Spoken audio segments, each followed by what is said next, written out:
Bringing you the flavor of the Midlands. Live from Columbia, this is Soda City Live.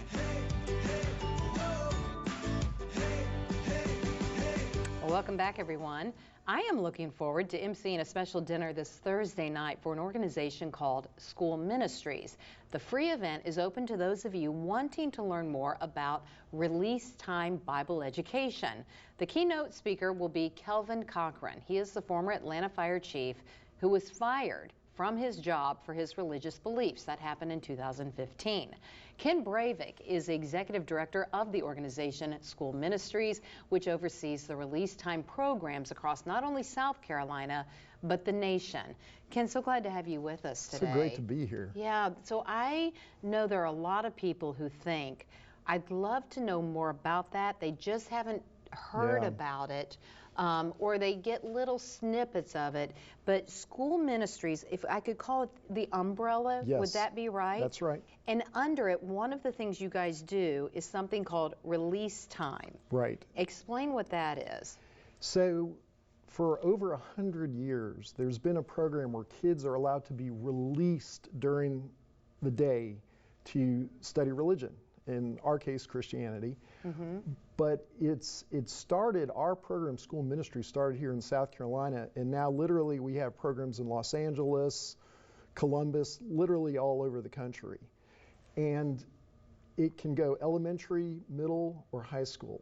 But the law says there's three things that you have to do to keep it legal. So you have to have parental consent, which is really important. So we can't just have any kid. These are all public school students, but we have to have the parent consent. Can't use any taxpayer money at all. So it's got to be all privately funded. And we have to be off school grounds. So we have to transport them or walk them next door if we have property or church that we're working with. But it can be during the school hours. So if the student had like a study time hour, he or she could say, hey, I'd like to be part of release time Bible education. Right. But then how does the child get transported to the location off-site? That's done by the local program. The local program has to do it. So again, we're making sure that no tax dollars are used in this process. And that plus the parents actually signing them up is what makes it legal. And as long as those three things have happened, the Supreme Court's consistently ruled that both the school and the program are safe. And parents have that ability to do that. And then who's doing the education of the Bible? Yeah, so it's usually most of our programs are a number of churches working together to stage that program, usually their own local 501c3. We have a lot of programs here in South Carolina in the upstate, Greenville, Spartanburg, but also communities like Cherokee, Clarendon County, and down on the coast, Horry, Georgetown. So we have a lot of programs here in South Carolina. We are going to nudge Richland County to kind of get with the program here sometime soon. But it's just amazing what the turnaround we see in these kids' lives. And I don't think a lot of people really understand that, you know, the top three reasons, whether it's as young as 10 years old up to 33, that kids die, it's either accidental, which is usually tied to alcohol or drugs, suicide and homicide. All of those are kind of like moral issues. And so it's really tough to be a kid right now, especially in the public school setting. And now states, South Carolina was the first in 2006, but now a number of states are actually allowing release time for high school credit. So now we're slowly starting to get into the high schools as well. Let's roll the video, guys, if you will. And these are some of the pictures of some of the students who are taking advantage of this program. And like you mentioned, because you are not obviously using any taxpayer money for this, you have to be able to raise the money, and you're doing that by this vision dinner on Thursday. Right. One, not only to open the doors to anyone who would just like to learn about it and how they can implement it in their children's lives or in their school systems, but also to raise that money.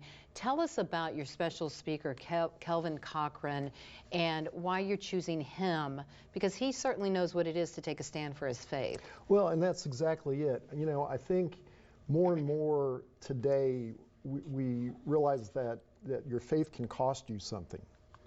And so he's just a great example, someone who has twice been the Atlanta fire chief, but in between, he was actually the U.S. fire chief. We call it the highest fire chief in the land, was begged to come back to Atlanta And then for writing a book where he shared in part his faith, it started this whole process that ended up with him being fired as the Atlanta. And so it's just a really great example, because I think we have to not only teach the good parts about Christianity and having faith, but also that it can cost you.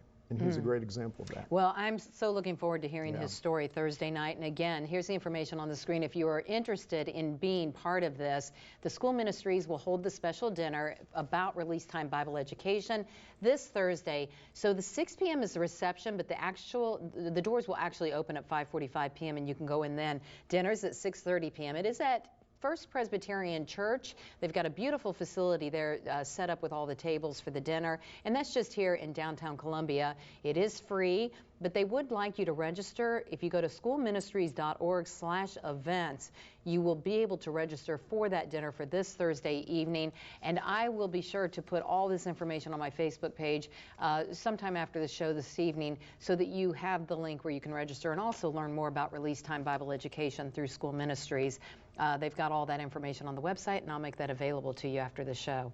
Ken Breivik, Executive Director with School Ministries. It really has grown a ton since you've taken it over. Well, job well done. Yeah, thank you. Thanks, Good Ken. to see you. Thank you. More Soda City Live right after this. You're going to also learn about a family-friendly event showing off the youth poetry scene around the Midlands.